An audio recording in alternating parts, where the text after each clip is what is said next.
நான் என் லைஃப்பில் வந்து ரெண்டட் ஹவுஸில் இருந்ததே இல்லை. எப்போவுமே எனக்கு சொந்த வீடு தான் பிறந்ததுலேருந்தே. இப்போ நான் ரெண்டட் ஹவுஸில் இருக்கேன்.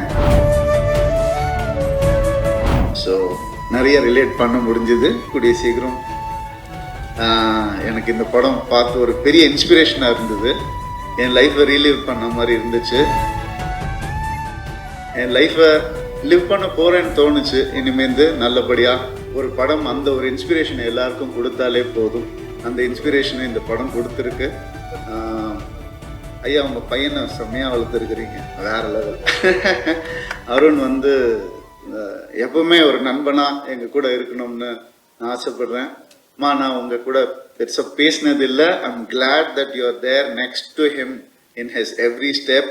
And I heard a lot about you.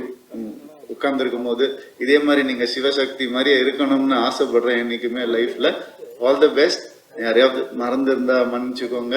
Devayani ma'am, sorry, மறக்கவே முடியாது. இல்லை, இப்போ ரீசெண்டாக போயிருந்தேன் மேம் ஒரு ஃபங்க்ஷனுக்கு, ஒரு ரெஸ்டாரண்ட்டுக்கு, ஒரு சின்ன விஷயமா.